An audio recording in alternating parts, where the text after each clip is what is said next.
Hello बच्चों, good afternoon. देखिए, कल हमने जो क्वेश्चंस किए थे, आज हम उसी चैप्टर के आगे के क्वेश्चन करेंगे। यहाँ पे आपको क्या करना है, फाइंडिंग द इंक्रीज और डिक्रीज परसेंट।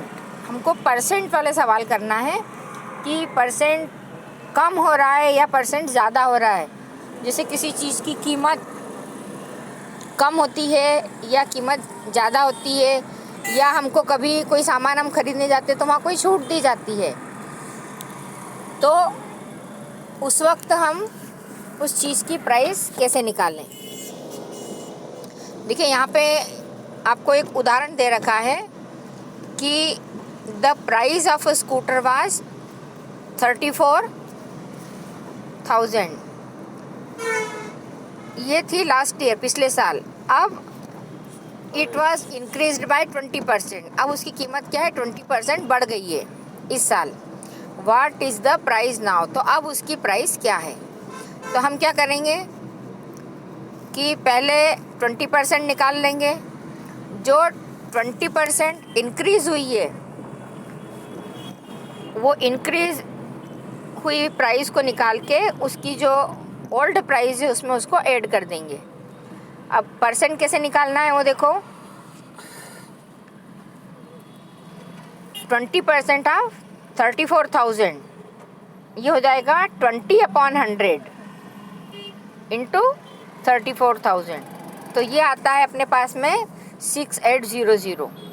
अब इसकी न्यू प्राइस हमको लेना है, तो न्यू प्राइस इक्वल हो जाएगी ओल्ड प्राइस प्लस इंक्रीज़, जितनी इंक्रीज़ हुई है इसको जोड़ दिया तो 40,800 इसकी प्राइस होगी। इसको हम एक और मेथड से कर सकते हैं। देखो, इन्होंने ये बताया है कि दो अलग अलग बच्चे हैं, उन दो बच्चों ने दो अलग अलग मेथड से इसको किया है। तो एक तरीका ये भी हो सकता है कि हम 20% इंक्रीज़ जो है उसका मतलब ये निकालें कि उसकी प्राइस 100 रुपीज़ थी मान लो, तो उसकी प्राइस बढ़ के हो गई है 120 रुपीज़। 20% बढ़ा तो 100 रुपये पे 20 रुपये बढ़े, मतलब उसकी प्राइस आज कितनी है, 120। तो 120 रुपीज़ यदि बढ़ी है 100 रुपये पर, तो 34,000 पे कितनी बढ़ी। इसको लिखने का तरीका होगा 120 डिवाइडेड बाय 100 इंटू 34,000। तो हमको सीधी प्राइस मिल जाती है 40,800 रुपीज़। यहाँ पे आपको ऐड नहीं करना पड़ रहा है, क्योंकि हमने ऐड कहाँ कर दिया है, 100 और 20 को ऐड करके 120 पहले बना दिया है। दोनों मेथड सही है, हम किसी भी मेथड से इसको कर सकते हैं। अब देखिए,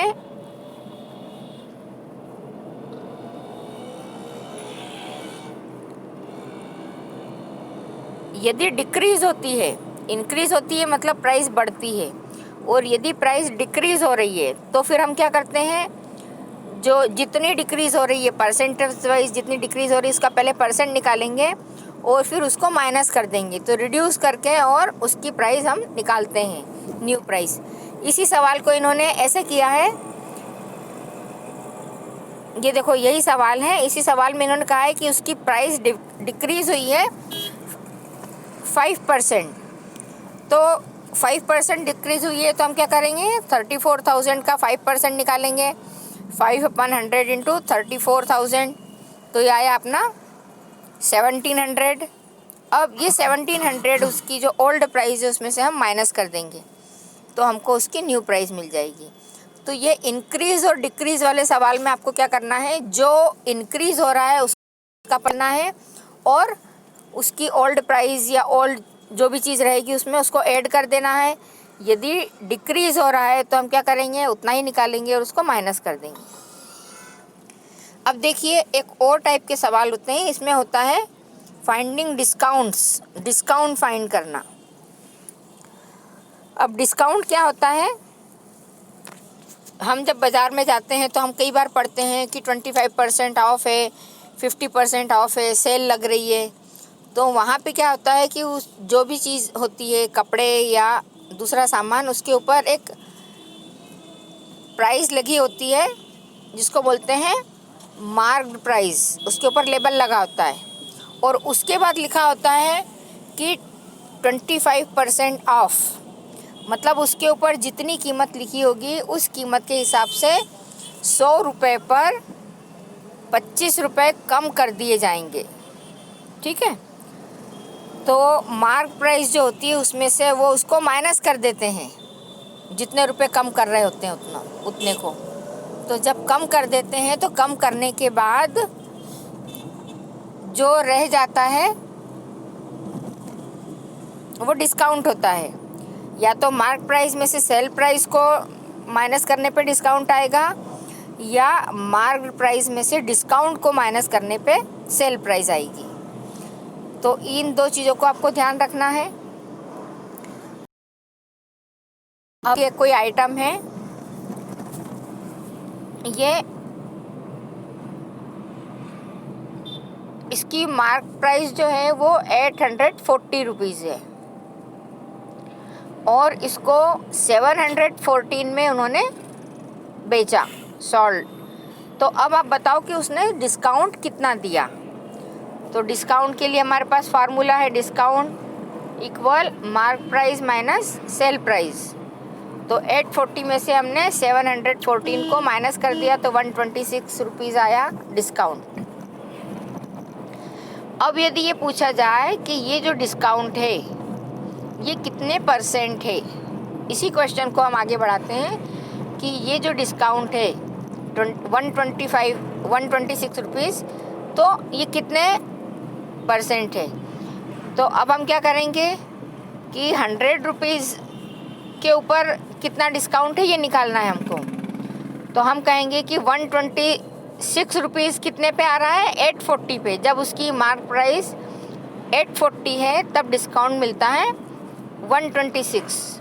तो 100 पर कितना, तो डिस्काउंट हो जाएगा हमारा 126 डिवाइडेड बाय 840 इंटू 100 और इसको हल करने पे हमको मिलता है 15%। मतलब ये जो चीज़ हमने ली है इस पे 15% डिस्काउंट था। इसी तरह के यहाँ पे और भी सॉल्ड एग्जांपल्स यहाँ पे दे रखे हैं। ये देखो एक और दिया है डिस्काउंट वाला, आपको ये फ्रॉक बताई गई है। इस फ्रॉक के ऊपर लिस्ट प्राइस मतलब वही मार्क प्राइस रहेगी, उसके ऊपर लिखा हुआ है 220 रुपये की है और डिस्काउंट दिया है उन्होंने 20%। तो आप ये बताओगे कि 20% डिस्काउंट है तो what is the amount of discount on it and it's sale price. यदि 20% डिस्काउंट है तो 220 रुपये पर डिस्काउंट कितना हुआ, और डिस्काउंट निकालने के बाद हमको ये बताना है कि उसका अमाउंट कितना हुआ, सेल प्राइस उसकी कितनी हुई। तो हमने क्या किया, पहले 220 रुपीज़ का 20%, तो ये आ जाएगा 20/100 इंटू 220, ये आता है 44 रुपीज़। अब इसकी सेल प्राइस क्या हो जाएगी, जो उसकी मार्क प्राइस है या लिस्ट प्राइस है उसमें से हम 44 रुपीज़ माइनस कर देंगे तो 176 रुपीज़ आता है उसकी सेल प्राइस। इसी तरह के सवाल यहाँ पे सॉल्व आपको दे रखे हैं और ये ट्राई दिस जो लिखा है ये क्वेश्चन आप लोग करना। अब देखिए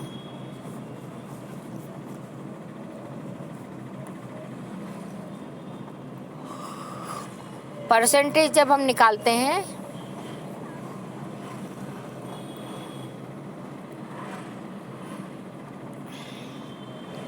तो इसमें एक और चीज़ आती है, price related to buying and selling profit and loss.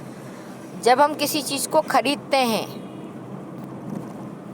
और साथ में बेचते हैं तो खरीदने और बेचने के बीच में कभी उनकी जो कीमत होती है वो कम होती है या ज़्यादा होती है। तो हमको कभी किसी चीज़ के खरीदने या बेचने पे प्रॉफिट होता है और कभी लॉस होता है। तो प्रॉफिट कब होगा, आपने जितने में चीज़ खरीदी उससे ज़्यादा में बेची तो आपको प्रॉफिट होगा, और आपने जितने में खरीदी, मान लो किसी कारण से या वो ख़राब हो गई, कुछ और कारण हो गया, तो उससे कम में बेच दी, जब उससे कम में बेचेंगे तो आपको लॉस होगा। तो अब हमको प्रॉफिट और लॉस के सवाल में भी ये चीज़ ध्यान रखना है कि उसकी कॉस्ट प्राइस क्या है। कभी क्या होता है, कोई चीज़ बनाई जाती है तो बनाने में उसकी जो कीमत लगती है, उस कीमत के बाद हम उसको बेचते हैं। हम खरीदते नहीं हैं तो बनाते हैं। कॉस्ट प्राइस मतलब उसका लागत मूल्य कहते हैं वैसे। तो यदि हमने जितने में ली या जितने में बनाई उससे ज़्यादा में बेची तो हमको प्रॉफिट होगा, और उससे कम में बेची तो लॉस होगा। लेकिन परसेंटेज वाइज यदि इसको देखते हैं, एक चीज़ की कीमत नहीं देखते हुए परसेंटेज वाइज देखते हैं, तो परसेंट प्रॉफिट का और परसेंट लॉस का वो हम यहाँ पर देखेंगे।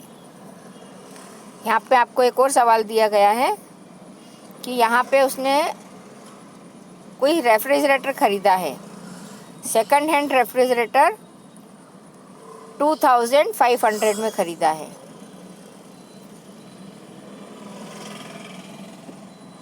और उसने 500 रुपये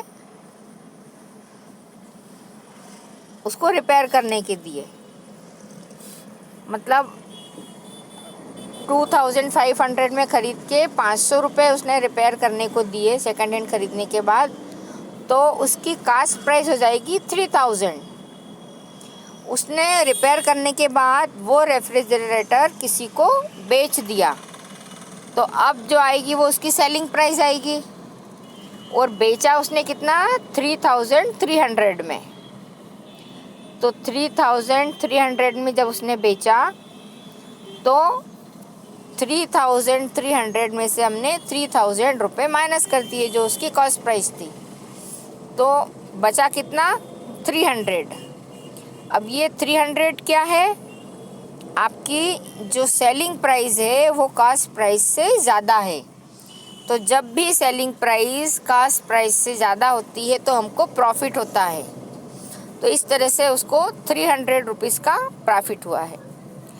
अब हम देखो 3300 रुपीज़ में बेचा तो 300 रुपये का प्रॉफिट हुआ, तो ये प्रॉफिट उसको कितने परसेंट हुआ। अच्छा, प्रॉफिट हम जब भी निकालेंगे तो उसकी कास्ट प्राइस पे निकालेंगे, तो प्रॉफिट इक्वल हो जाएगा जितना प्रॉफिट है वो डिवाइडेड बाय उसकी कास्ट प्राइस इंटू 100। 300 रुपीज़ में उसने 300 रुपीज़ उसको प्रॉफिट हुआ, 3000 रुपीज़ में उसने उसको रिपेयर करके रखा था, तो 30/3 मतलब 10%, उसको 10% प्रॉफिट हुआ। तो एक ये परसेंट के लिए आपको फॉर्मूला मिल गया।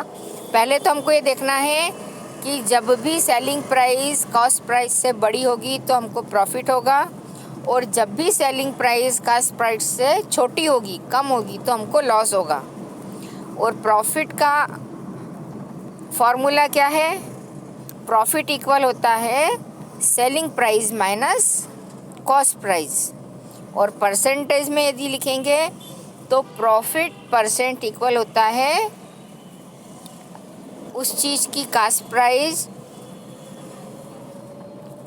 Profit divided by cost price into 100।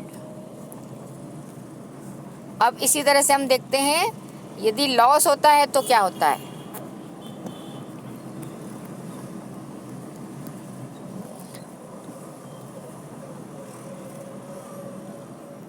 ये देखिए, ये क्वेश्चन देखिए,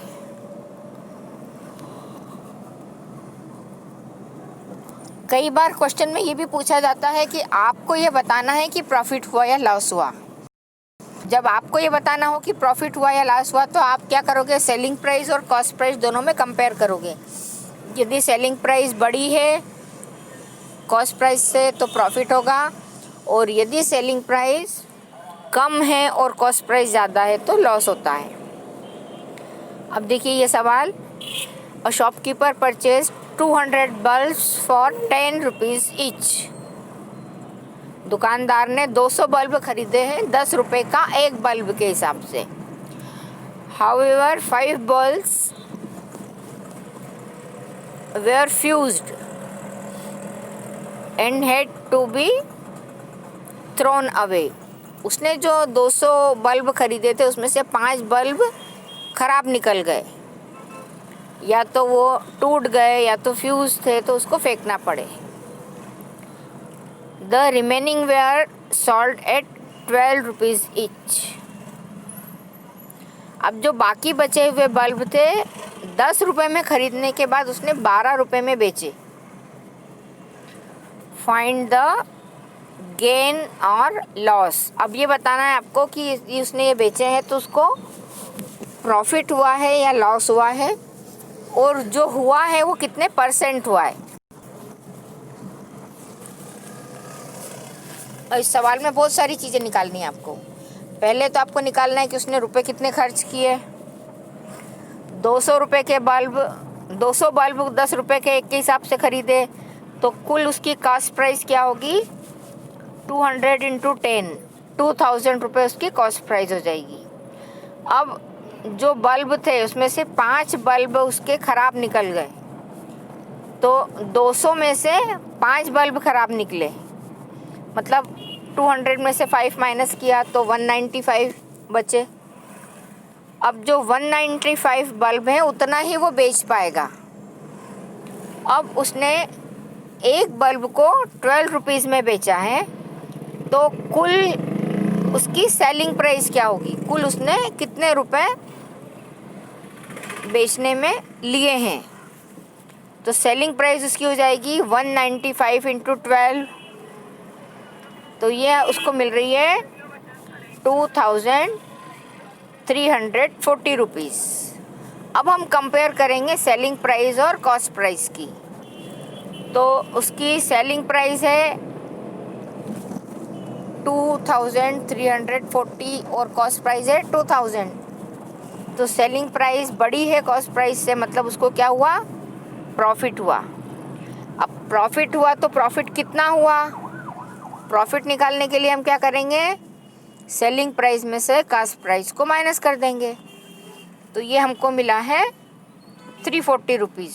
340 रुपीज़ यदि उसको प्रॉफिट होता है तो परसेंटेज वाइज ये कितना है।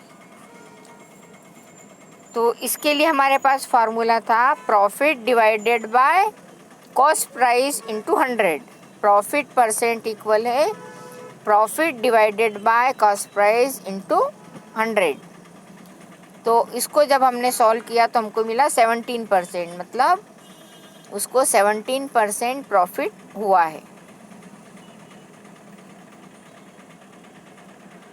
अब ये एक और जो सॉल्व एग्जांपल है ये आप खुद पढ़ के समझना। अपन अब अनसॉल्व क्वेश्चन करते हैं। ये सारे क्वेश्चन मैंने इसलिए करवाए हैं कि मैं आपको एक्सरसाइज के सारे क्वेश्चन नहीं करवाऊंगी। अब जो क्वेश्चन आप करोगे उसमें जैसे मैंने एक किया एक छूट गया, तो वो इनमें से किसी टाइप का यदि है तो फिर वो क्वेश्चन आप मैंने जो समझाया इसमें से करने की कोशिश करना। इसमें एक और चीज़ है जो मैंने अभी नहीं समझाई है, उसको और देख लो। चलो, ये यहाँ पे दिया गया है टैक्स, वैल्यू एडेड टैक्स और गुड्स एंड सर्विस टैक्स। अब इसको भी आपको थोड़ा समझना पड़ेगा। जब किसी दुकान पे हम जाते हैं वहाँ पे बिल बनता है, तो बिल पे इस तरह की चीज़ें लिखी होती है। इसमें एक होता है सीरियल नंबर, एक होता है आइटम, आप क्या चीज़ खरीद रहे हो वो लिखते हैं, फिर क्वांटिटी की आपने कितनी ली, फिर आपने जो ली तो उसका एक का रेट क्या है, और जितनी ली उसका मल्टीप्लाई हो जाता है। तो मल्टीप्लाई होने के बाद जो चीज़ आती है वो होती है अमाउंट। इतना सब होने के बाद आपका बिल जितने का बनता है उसके ऊपर कुछ टैक्स लगता है, जिसको यहाँ पे ST 5% लिखा हुआ है। ST 5% मतलब ये 5% उस पर टैक्स लगेगा। तो ये जो टैक्स होता है ये भी उसमें जोड़ा जाता है। तो जो आपका अमाउंट आ रहा है, मतलब चीज़ की जो कीमत आ रही है, आपने किस भाव से कितने आइटम खरीदे हैं, और उसकी कितनी कीमत हुई है उसमें फिर वो टैक्स जोड़ा जाता है, इसको वेट बोलते हैं। इसका फुल फॉर्म होता है वैल्यू एडेड टैक्स, वेट। और इनको जोड़ने के बाद आपको कितने रुपए उनको पे करना होते हैं, तो इसका भी एक क्वेश्चन है, ये देखो। Finding sales tax. जब कोई दुकानदार किसी चीज़ को बेचता है, the cost of a pair of roller skates at a shop was the sales tax charge was 5%। Find the bill amount. अब जो स्केट्स हैं वो कितने के आ रहे हैं, 450 रुपीज़ के, और उसके ऊपर टैक्स कितना लग रहा है, 5%। तो आपको उसका बिल का अमाउंट बताना है। तो अभी मैंने आपको बताया था कि पहले आप कितना खरीद रहे हो वो देखो। तो यहाँ पे एक ही पीस खरीदा गया है, मतलब उसकी कीमत कितनी है, 450 ही है। अब 450 के ऊपर 5% के हिसाब से हम टैक्स लेंगे। तो पहले हम क्या करेंगे कि 100 रुपये पर टैक्स देता है वो 5 रुपये, तो 450 पे कितना देगा, 450 पे हो जाएगा 5/100 इंटू 450। तो ये आ जाता है हमारा 22.50। अब हम जो 450 है उसमें 22.50 को ऐड कर देंगे। तो ये हमारे पास आ गया अमाउंट। बिल का अमाउंट हो जाएगा cost item plus sellers tax, और ये चीज़ आपको मिलेगी 472.50 रुपीज़ में। ठीक है। ऐसे ही वैल्यू एडेड टैक्स होता है, वेट। इसका भी एक क्वेश्चन है। इसमें भी जो उसकी ओरिजिनल प्राइस होती है उसमें जो भी टैक्स लगता है वो निकाल के जोड़ दिया जाता है। फिर एक और क्वेश्चन दे रखा है इन्होंने, जीएसटी। तो इसी तरह से जीएसटी वाला टैक्स भी इसमें जुड़ा जाता है। तो परसेंट जितना है हम उसका परसेंट निकालेंगे, जितने रुपए का है उतने रुपए का परसेंट निकालेंगे। यदि आपने पहले से नहीं जोड़ा है तो आप उसको बाद में जोड़ोगे, और यदि आपने पहले से जोड़ के परसेंट निकाला है तो फिर आपको बाद में जोड़ने की ज़रूरत नहीं होगी। तो इस तरह के क्वेश्चंस भी रहेंगे। एक्सरसाइज के सारे क्वेश्चन मैं आपको नहीं करवाऊंगी, जो मैं करवाऊंगी उसके अलावा जो छूट जाते हैं वो क्वेश्चन करने की आपको कोशिश करना है, और ज़रूरत पड़ेगी तो आप सॉल्व्ड एग्जांपल्स को भी देख सकते हैं। ठीक है। अब देखिए यहाँ पे एक्सरसाइज का फर्स्ट क्वेश्चन है। यहाँ पे आपको दिया है 10% इंक्रीज इन हिज सैलरी।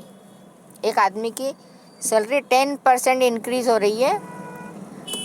उसकी जो न्यू सैलरी आई है वो है 1,54,000।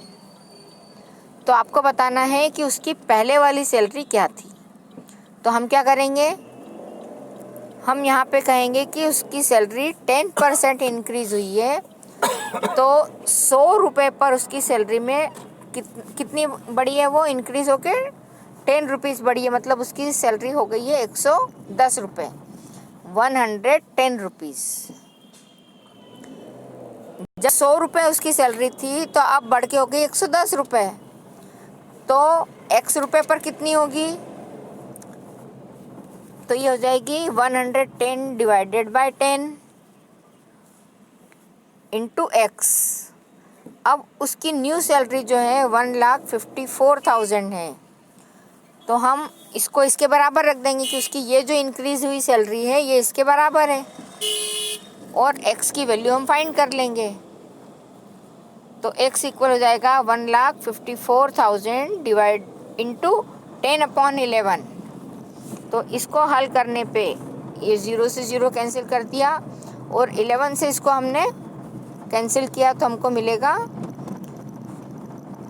1,40,000। तो उसकी पुरानी सैलरी थी 1,40,000, और जब 10% इंक्रीज हुई तो उसको सैलरी 1,54,000 मिली। इसी तरह से आपको और आगे के सवाल ये करना है। एक ये है, शॉपकीपर ने जो है 80 आर्टिकल्स खरीदे हैं और रुपीस कितने खर्च किए उसने, 2400। अब आपको उसकी सेलिंग प्राइस निकालना है, मतलब उसने कितने खर्च किए वो उसकी कॉस्ट प्राइस आ जाएगी। और सेलिंग प्राइस में उसने क्या किया है, प्रॉफिट लिया है 16% का। तो अब आपको बताना है कि उसका एक आर्टिकल कितने में दिया होगा उसने। ठीक है, तो पहले तो हम क्या करेंगे, एक आर्टिकल की कॉस्ट प्राइस निकालेंगे, फिर परसेंट निकालेंगे एक आर्टिकल पे। तो देखिए 80 आर्टिकल्स जो उसने लिए थे 2400 में, तो एक आर्टिकल कितने का हो जाएगा, 2400 डिवाइडेड बाय 80।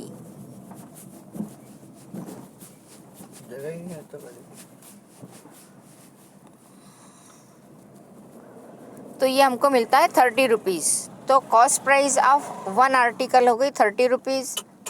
फिर प्रॉफिट है उसका 16%, तो ये हो जाएगा 16 डिवाइडेड बाय 100। तो 30 रुपीज़ का 16% हो जाएगा 24/5, मतलब 4.80।